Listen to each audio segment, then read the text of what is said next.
Hello students, welcome to our channel solution pharmacy. तो जैसा आप जानते हैं हम लोग मेडिसिनल केमिस्ट्री का यूनिट 4 कर रहे हैं। हमने लास्ट क्लास में थोड़ा सा इंट्रोडक्शन पढ़ा था कॉर्टिकोस्टेरॉइड्स का। आज हम लोग पढ़ेंगे एसएआर ऑफ कॉर्टिकोस्टेरॉइड्स। तो देखिए स्टूडेंट्स, ये स्ट्रक्चर है।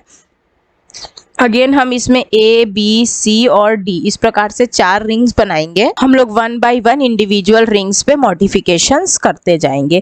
जैसे अगर हम रिंग ए के मॉडिफिकेशन की बात करें तो जो double bond first and second position में प्रेजेंट है that is essential for anti inflammatory activity and वो बॉन्ड का presence will increase the glucocorticoid activity. जैसे कि ये आप देख सकते हैं, अभी हम येलो कलर से हाईलाइट कर रहे हैं दिस बॉन्ड, इसकी बात हम कर रहे हैं।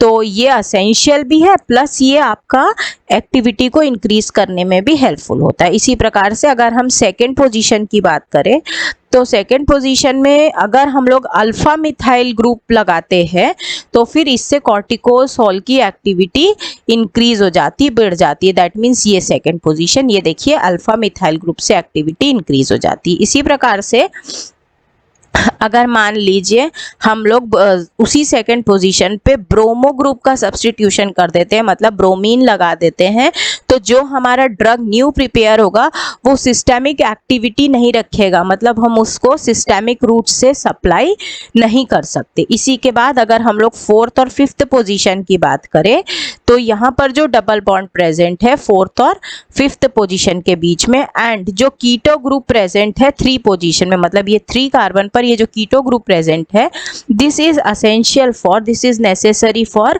Glucocorticoid and mineralocorticoid activities.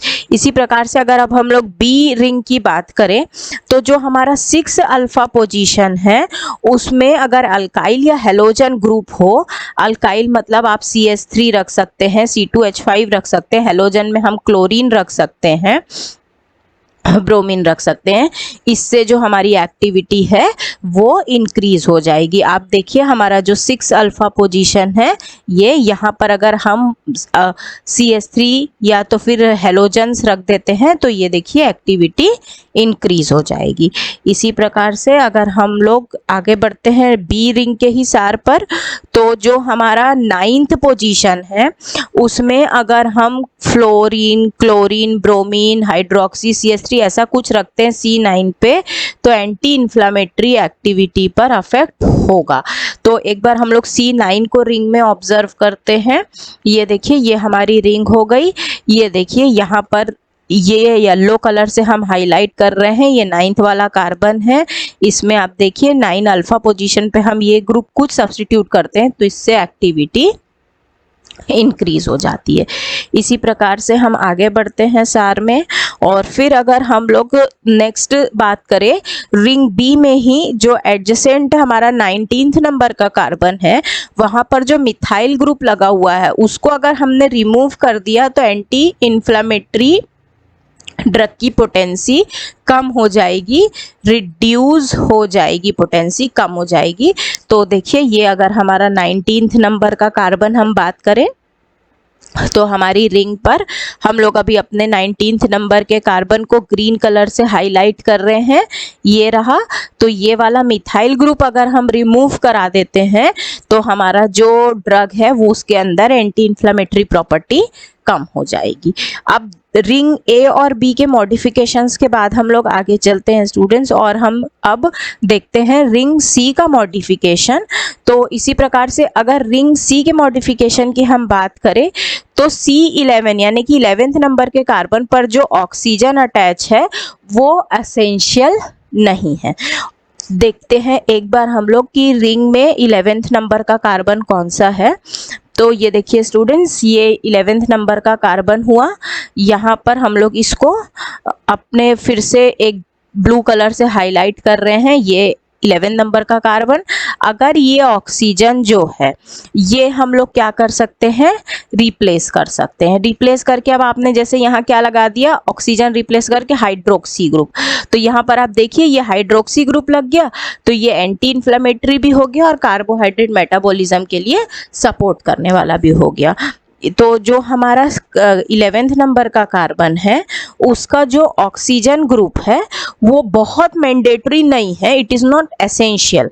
इसके बाद अगर हम C12 की बात करें तो वहाँ पर अगर इस्टरिफिकेशन होगा तो हमको एंटी इन्फ्लामेटरी पोटेंसी देखने को मिलेगी। तो अगर हम लोग देखते हैं 12th नंबर का कार्बन कौन है, ये यहाँ पर अभी हम लोग 12th नंबर के कार्बन को अगेन येलो कलर से हाईलाइट कर रहे हैं, ये देखिए। तो ये 12th नंबर के कार्बन पर हम लोग चेंज करते हैं, है ना, तो ये ईस्टरिफिकेशन से अफेक्ट होता है। इसी प्रकार से अगर हम लोग यहाँ पर अल्फा पोजीशन पर फ्लोरीन लगा देते हैं तो सारी की सारी एक्टिविटीज इंक्रीज होती हैं। बस वो केस में जो हमारा 17th नंबर का कार्बन है वहाँ पर ये OH ग्रुप नहीं होना चाहिए। और अगर हम लोग 16th या 17th नंबर के कार्बन की बात करें रिंग डी में, तो यहाँ पर अगर हमारे पास ऑलरेडी कुछ लगा हुआ है, डाईहाइड्रोक्सी ग्रुप बना हुआ है अगर, तो फिर हमारा सब्स्टिट्यूशन इनएक्टिव कर देगा। इसी प्रकार से अगर अब हम लोग आगे चलते हैं और हम लोग रिंग डी पर आ जाते हैं, देखिए रिंग डी पर भी हमारे पास सेम मॉडिफिकेशंस है कि अगर हम लोग 16 अल्फा पोजीशन पर OH या 17 अल्फा पोजीशन पर OH ग्रुप लगाते हैं तो इससे पोटेंसी जो है वो देखने को मिलती है। इसी प्रकार से अगर हम C16 पर कार्बोनाइल ग्रुप सब्स्टिट्यूट करते हैं तो इससे जो हमारा ड्रग बन जाता है वो टॉपिकली एक्टिव होता है, मतलब टॉपिकल रूट से देने के लिए वो एक्टिव ड्रग होता है। इसी प्रकार से अगर हम C16 पर क्लोरो या फिर मिथाइल ग्रुप लगाते हैं तो इससे भी एक्टिविटी जो है वो इंक्रीज होती है, वो बढ़ जाती है। एंड अगर हम 17 अल्फा हाइड्रोक्सी ग्रुप की बात करें तो ये मैंडेटरी नहीं है। और देखिए अब चारों रिंग्स हो गए आपके ABCD। अब आ जाते हैं हम लोग साइड चेन पर जो C17 पर लगा हुआ है। दैट मीन्स अगर हम स्ट्रक्चर पे देखें तो ये आप देख सकते हो, हम लोग अभी जिसको ब्लू कलर से हाईलाइट करने वाले हैं ये वाले पोर्शन को हम साइड चेन पे कंसीडर कर रहे हैं जो कि 17th नंबर के कार्बन पर अटैच्ड है। तो यहाँ पर हम लोग क्या क्या मॉडिफिकेशंस कर सकते हैं, देखिए जो हाइड्रोक्सी इथानोन साइड चेन है वो असेंशियल नहीं है एक्टिविटी के लिए, हम वहाँ पर मॉडिफिकेशंस कर सकते हैं। इसी प्रकार से अगर हम C21 पर जो OH ग्रुप प्रेजेंट है उसको क्लोरो फ्लोरो इन सब से चेंज करते हैं, रिप्लेस करते हैं, तो ग्लूको एक्टिविटी तो बढ़ेगी लेकिन मिनरेलो एक्टिविटी डिक्रीज हो जाएगी, मिनरेलो एक्टिविटी कम हो जाएगी। तो एक बार आप देखिए अगर हम लोग C21 के OH ग्रुप की बात करें, ये देखिए ये हमारा C21 हुआ, ये इसका ये वाला OH ग्रुप, इस OH ग्रुप में अगर हम क्लोरीन फ्लोरीन दिए तो फिर हमारा ग्लूको एक्टिविटी और मिनरेलो एक्टिविटी दोनों चेंज होगा।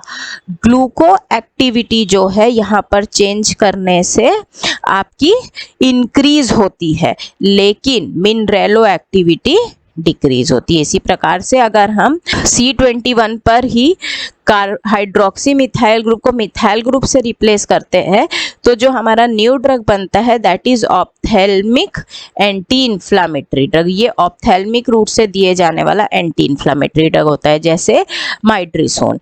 यहाँ पर हमने ये C21 पे मिथाइल ग्रुप का चेंज किया है। तो इस प्रकार से स्टूडेंट्स ये था सार हमारा कॉर्टिकोस्टेरॉइड्स का। आई होप आपको ये कंटेंट समझ में आया होगा। अगर आपको हमारा ये नोट्स चाहिए हो तो प्लीज़ आप हमारा ऐप सॉल्यूशन फार्मेसी डाउनलोड कीजिए, वहाँ नोट्स अवेलेबल हैं। Till then thank you so much.